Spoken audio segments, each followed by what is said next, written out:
Welcome to my side of Miami, Florida. This is Opulent LDTV. Shout out to the mighty LDBC. I am numero 23. Blessed Thursday to everybody out there. As you may have noticed, I cut the intro short today. I wanted to hop into this shit about takeoff. First off, just want to say rest in love to the young God. It's a sad situation. I really didn't really want to do a video about this, but Takeoff was my favorite Migo. What I loved about him that he always seemed like he was laid back in the cut. He never was just the demeanor he gave off. He was never thirsty for attention or no shit like that. He just and his for me his verses just hit harder than the rest of them for me. So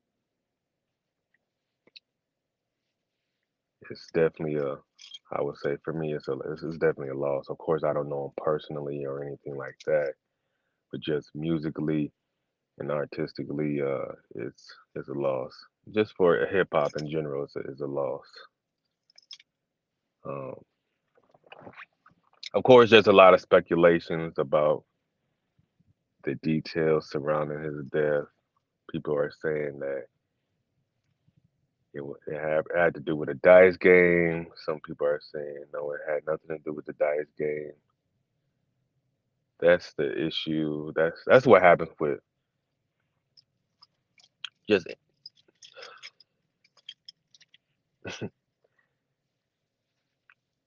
no matter what's happening around the story, people are always going to have, there's always going to be numerous stories surrounding the situation. So that's what's going on here. It's really nothing new. It's just a different face attached to the situation. So, my opinion, as far as if it was a dice game, my thing, I don't understand why are you multimillionaire, millionaire, and you still want to shoot dice? If you want to shoot dice, just go to the casino, right?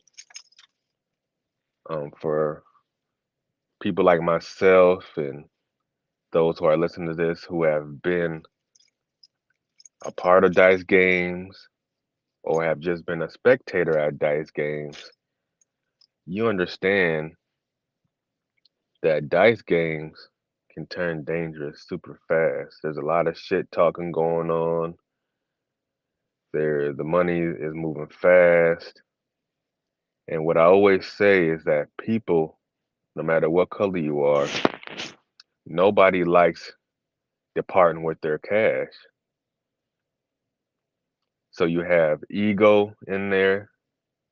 You have a a ton of shit talk in there,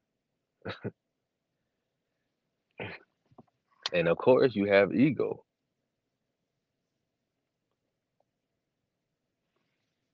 So man, it's like I said, just feeling the energy when I've been around dice games. It's you can almost feel that something's gonna pop off. I'm just from my experience of dice games. So the safest dice game that I would want to be a part of, being a multi-millionaire, millionaire, is at the casino. This is just my opinion. It's just like I said, it's an unfortunate situation. Also, I want to speak on the idea of this manifestation. Like people think that you need it has to be a certain megahertz because as we see, there's a lot of people in music who, as we can clearly see, have spoken their their death into existence. The thing is, you don't. It doesn't really take megahertz to to bring that about. We're consistently doing that on a daily basis anyway, whether you want to be conscious of that or not. The thing that makes manifestation so easy, the true ingredient to manifestation is being able to feel something. You got to feel it, right? So just imagine what is our favorite phrase to say when we hear a dope ass beat, or we hear some lyrics that resonate with us. Our favorite phrase is, "Man, I'm feeling that shit." So just imagine being a creator, and you're in the studio. You're constantly creating these songs, this music, and you're like, "Man, I'm feeling that shit. I'm feeling that shit," and you want people to feel your shit. So all it takes is for you to feel what you saying, what you creating, and it's on its way. I'm not saying Takeoff spoke his death into existence. I'm just saying just the idea of manifestation. We've seen Pac do it. We've seen Biggie do it. There's a track record of other artists who we can clearly see have spoken their death. Even people that I know that isn't an artist. I mean, this, like I said, this is just law. Like, none of us can escape it. So, like I said, it doesn't take megahertz to bring shit to manifestation. The key ingredient to manifestation, anything, is all you got to do is feel. Feel that shit. Like, man, I'm feeling that shit. Or there's even certain things that I say. Like, I really pay attention to the different vibes that I'm on. Because if I say something positive, I can feel the tingle. Or if I say something that's even been negative, I can feel the tingle. Like, okay, my vibration is lowering. Like, I can really feel this within myself now. So, or like I said, the greatest example is what I gave. Like, we listen to music, and the first thing, our favorite phrase, man, I'm feeling that shit. Or we'd be like, oh, I'm not feeling that shit. Nah, hell no, I ain't feeling that shit. That shit garbage. You know what I'm saying?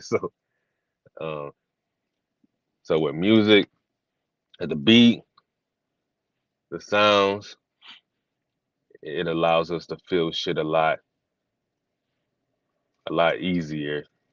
And so with drill music is just literally like kill music. So a lot of these beats, they do be dope beats. So people are rapping, rapping about killing, and that's just easily coming about. These artists are dropping. That's just what that shit is basically genocide music. Shit. But my condolences to shit Takeoff's family, friends, and just fans or people like me who appreciated him from afar.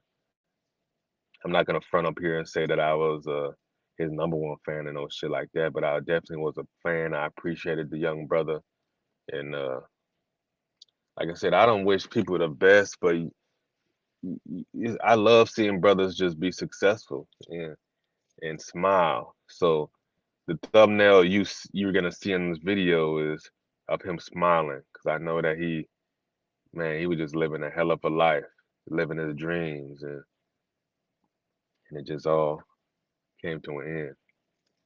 I'm one of those that I really don't question the universe, and I don't believe in coincidences. So, and there's just no such thing as accidents. You know what I'm saying? So it is what it is. I'm glad that I was able to appreciate him for who he is, while he was alive, let me say, why he was on this side of the realm, because a lot of people love to wait till somebody passes and act like they're just the biggest fan, or just like they really fuck with them and shit like that. We all know how that fake love shit operates. We seen it with Nipsey. That was the biggest eye opener. One of the biggest eye opener for me was the Nipsey situation. A lot of people came out of the woodwork acting like they were the biggest fan. Like, fam, I ain't never heard you mention this motherfucker ever. But you know, a lot of people love to attach themselves to trauma. They love attaching themselves to trauma, man. It's wild, man. But again, rest in love to take off. Well, actually, let me call him. His first name is hard to say, but I'm gonna call him Mr. Ball because that's who he truly is. Takeoff was just a character that he played, and that's another thing we need to realize with these artists. Their stage name is that's not who they are. That's just a character that they're playing, to get basically, bring prosperity to themselves. It's just a character. That's not who they truly are. Even as raw as DMX was, uh, all of who he was wasn't what you've seen on TV, or people love to think like they knew him. Like, man, I mean, of course, a lot of people did know him, but I mean, just like personally, like that just wasn't him completely what you've seen.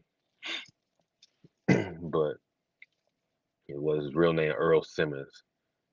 So like I said, rest in love to Earl Simmons, and rest in love to Dr. Ball. That's his last name, Ball. So, Mr. Ball, rest in love, sir. Appreciated your music.